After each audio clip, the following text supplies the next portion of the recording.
నీకు ఇక్కడేం పని? ఊరికే దర్శనానికి వచ్చాను. నేను పెళ్ళికి వచ్చాను. మీ రత్తాలు పెళ్లి చేసుకుంటుంది. చూశాను. పద, పెళ్లి భోజనం చేద్దు గాని. వద్దు సార్, నేను వెళ్తాను.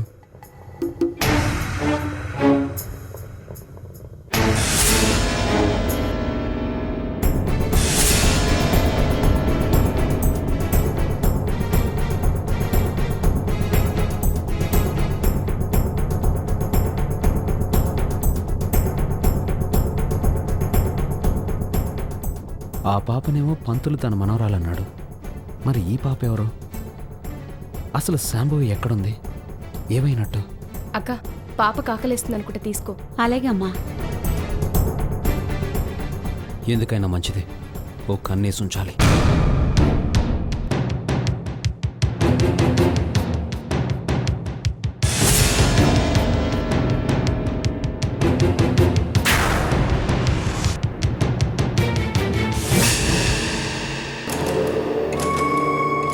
బయట ఎవడో చెట్లలోంచి మనల్ని చూస్తున్నాడు, చూసావా? వీడా? వదిలేయండి.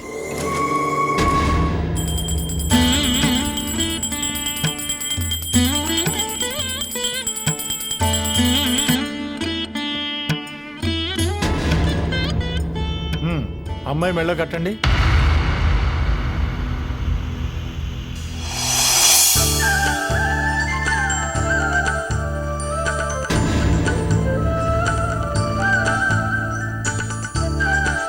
దండలు మార్చుకోండి.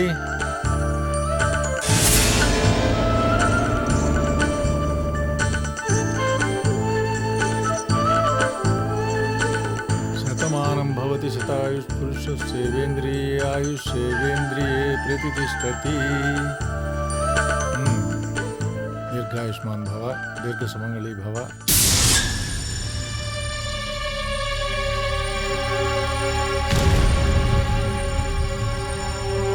ఏంట్రా చూడటం? మీ వాళ్ళకం చూస్తుంటే వాడిని నేనే చంపాననేటట్టున్నారు.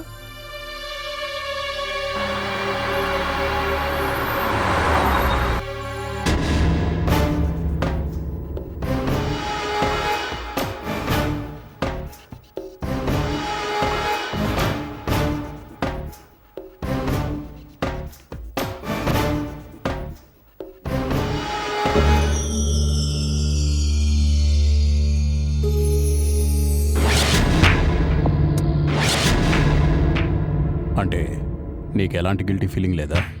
గిల్టీ ఫీలింగ్ ఎందుకు సార్? ఇక్కడ ప్రతి అమావాస్య నాడు ఒక హత్య జరుగుతుంది. నేను వాటిని ఆపాలనుకున్నాను. హత్య అని ఎలా చెప్తున్నావు?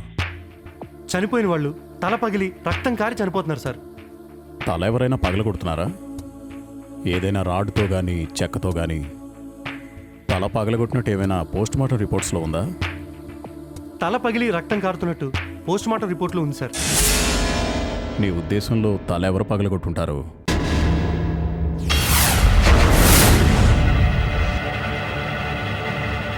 ఈ మర్రి చెట్టు సార్. డిపార్ట్మెంట్లో నిన్ను జీనియస్ అంటారు,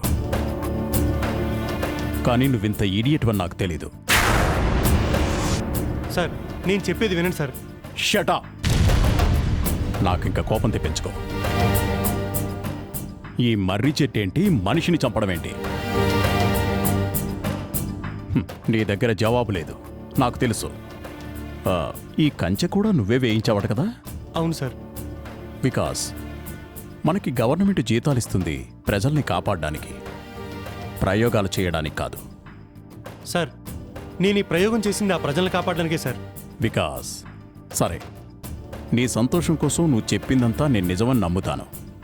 అలాంటప్పుడు ఈ మర్రి చెట్టు మనుషుల్ని చంపేస్తుందని తెలిసి ఆ కానిస్టేబుల్ని కాపలా ఎందుకు పెట్టావు? దీనికి నీ సంజాషి ఏం చెప్తా? స్పీక్అవుట్. నీకున్న ట్రాక్ రికార్డ్ని బట్టి నువ్వు చేసిన పొరపాటుకి పనిష్మెంట్ లేకుండా వదిలేస్తున్నాను. ఈ కేసుని, ఈ మర్రి చెట్టు గొడవని అన్నింటినీ క్లోజ్ చేసాయి. Sir, please close this chapter. అది కాదు సార్. ఇంకేం మాట్లాడుకో. మళ్ళీ నువ్వు ఈ మర్రి చెట్టు దగ్గరికి రాకూడదు. This is my order. వెంటనే ఈ ఫెన్సింగ్ తీయించేయి.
అమ్మా సుమతి, నా మాట వినమ్మా, లోపలికి రమ్మా.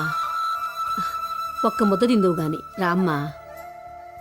ఏవండి, మీరైనా చెప్పండి, ఎంత బతిమలాడినా పచ్చి మంచినీళ్ళు కూడా ముట్టుకోవటం లేదు. సుమతి, ఏమిటమ్మా ఇది? భర్త కాలం చేయటం అనేది మామూలు దుఃఖం కాదు. నేను అర్థం చేసుకోగలనమ్మా.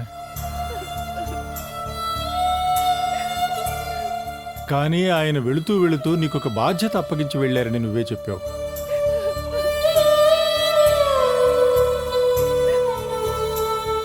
తండ్రి లాంటి వాణ్ణి నేను చెప్తున్నాను, భోంచేయి తల్లి. వద్దు బాబాయ్ గారు, నాకేం వద్దు. అలా అంటే ఎలా అమ్మా? చూడు, దుఃఖం వల్ల కన్నీళ్ళు వస్తాయి. నీ బిడ్డకు పాలు కావాలి, నీకు ఏడ్చేందుకు శక్తి కావాలి. బిడ్డకు పాలు ఇవ్వాలంటే రక్తం కావాలి. ఇవన్నీ కావాలంటే శరీరంలో సత్తు ఉండాలమ్మా, అవునా?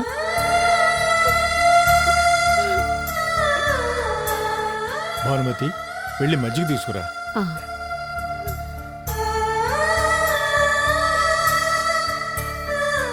చూడమ్మా, అన్ని ఘడియలు ఒకేలా ఉంటే పంచాంగం అక్కర్లేదు. అన్ని రోజులు ఒకేలా గడిస్తే మనిషికి భగవంతుడు కనిపించడు.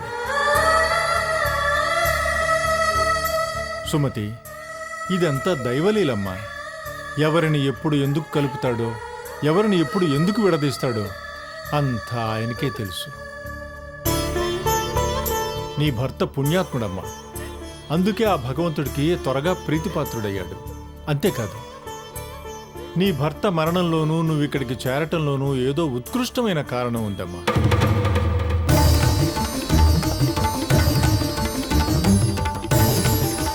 చెప్పానుగా, ఆ భగవంతుడి లీలలు మనకంత సులభంగా అర్థం కావు. అమ్మా సుమతి, తీసుకోమ్మా.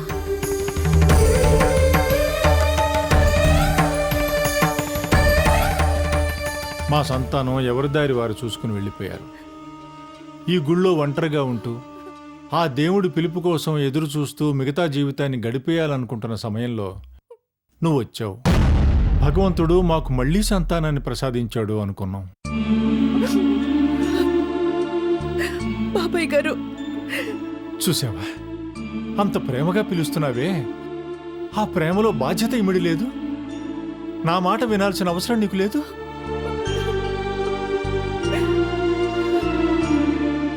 ఈ మజ్జిగ తీసుకో. నీకోసం కదమ్మా, నీ బిడ్డ కోసం, ఈ బాబాయి పిన్ని కోసం.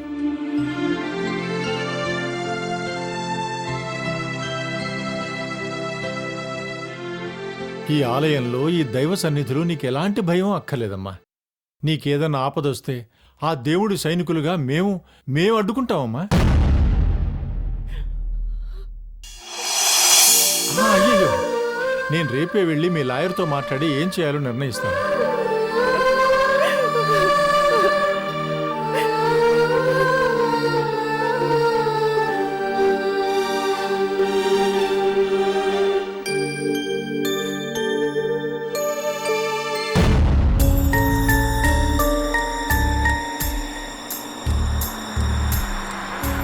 Stop stop please, stop stop.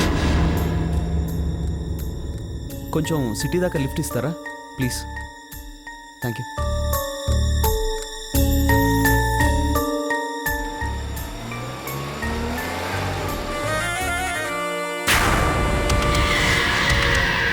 Rattalu, నువ్వు రత్తాలవే కదా? అవును, ఆవిడే. తనిప్పుడు నా భార్య. ఇంతకీ మీరెవరు? పరిచయం చేసుకునేంత గొప్ప వ్యక్తే కాదులేండి, వదిలేయండి. నీకు నా మీద చాలా కోపం ఉన్నట్టుందే. నీతో మాట్లాడడం నాకు ఇష్టం లేదు. అంటే ఇతను నీకు ఇంతకు ముందే పరిచయమా? ఆ జగపతిరావు గారి కుటుంబం రోడ్డున పడ్డానికి ఆ కైలి ఎంత కారణమో ఆ, ఈ మనిషి అంతే కారణం. కైలి ఇతనికి తెలుసా? ఎందుకు తెలీదు? బాగా తెలుసు. ఇద్దరు తోడు దొంగలు. వీళ్ళిద్దరు కలిసే ఆ నాటకం ఆడారు. పాపం కైలి చనిపోయిందిగా. పేడ విరగడైంది. అయినా ఆ మాయలాడి మీద మోసగత్తె మీద ఇంతలా జాలి చూపిస్తున్నావంటే నువ్వు కూడా మంచివాడివి కాదని నా అనుమానం.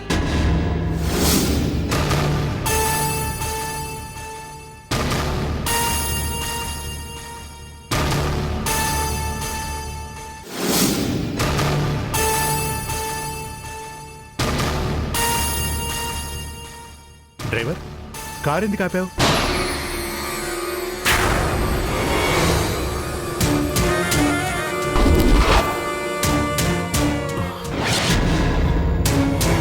నువ్వా? వీడే కైలే అన్నయ్య. రైట్, నువ్వు కారులోకి ఎలా వచ్చావురా? లోకంలో ప్రతి దానికి లాజిక్ ఉండదు సింహాద్రి. అతను చాలా కోపంగా ఉన్నాడండి. రైట్, కార్ దిగు.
కైలి, నిన్ను చంపిన వాళ్ళని చంపేశాను.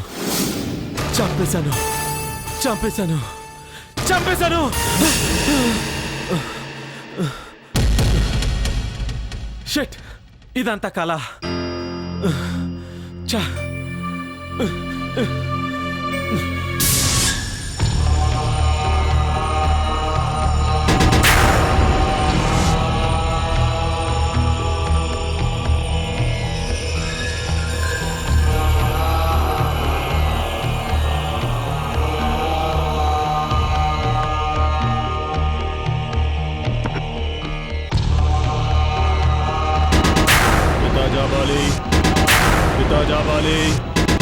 पिता जाबाली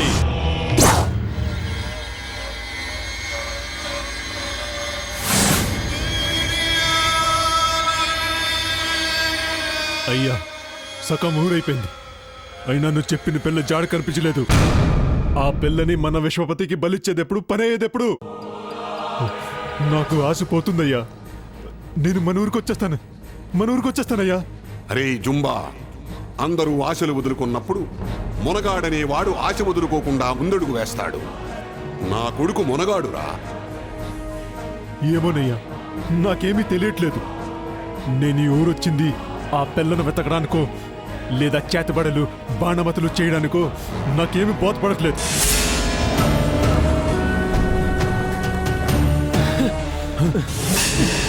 జుంబా జాగ్రత్త, ప్రమాదం పొంచి ఉంది.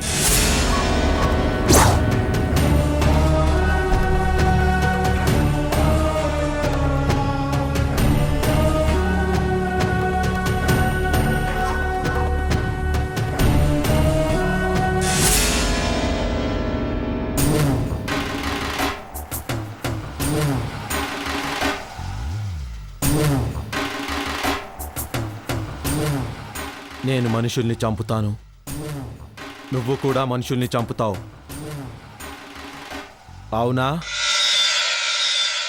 నా కోసం నువ్వు కొంతమందిని చంపాలి. చంపుతావా? నా దగ్గర బోల్డ్ అంత డబ్బుంది, నీకిస్తాను.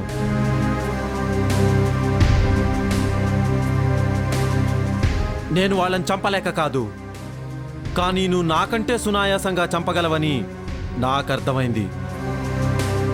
నీ పద్ధతిలో చంపితే ఏ కేసు ఉండదు. అందుకే నిన్ను అడుగుతున్నాను. నా చెల్లెల్ని కొంతమంది దుర్మార్గులు అన్యాయంగా పొట్టను పెట్టుకున్నారు. నేను వాళ్ళ మీద పగబట్టాను. అందుకు నీ సహాయం కావాలి. ప్లీజ్, అందుకు బదులుగా ఏం కావాలో అడుగు. నా ప్రాణాలైనా ఇస్తాను.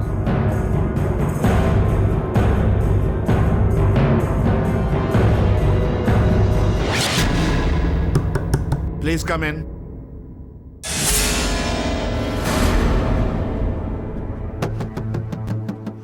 నువ్వా?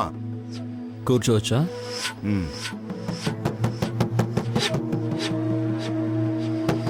ఏంటి ఇలా వచ్చావు? భక్తుడు దేవుడి దగ్గరికి ఎందుకు వస్తాడు? నాకు చట్టం తెలుసు గాని వేదాంతం అంతగా తెలీదు. నువ్వే చెప్పు. దేవుడికి దండం పెట్టుకున్నాక పూజారిచ్చే ప్రసాదం కోసం, అతను పెట్టే శటకోపం కోసం.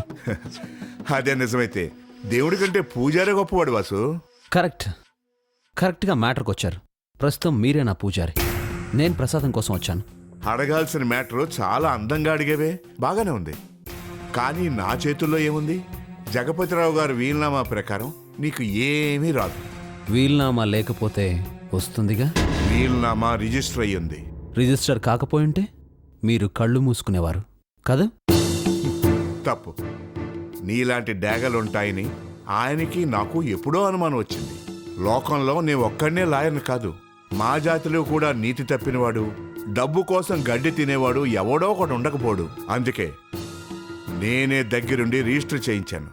So you have no chance at all mister Vasu. బాగా ఆలోచించుకోండి, అది కోట్ల రూపాయల ఆస్తి.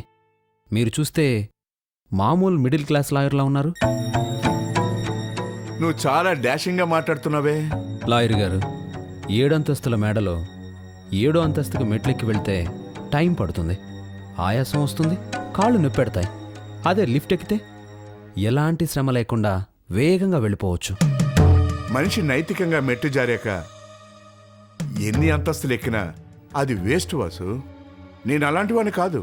ఆలోచించుకోండి, మొత్తం ఆస్తిలో పావులా వాటా ఇస్తాను.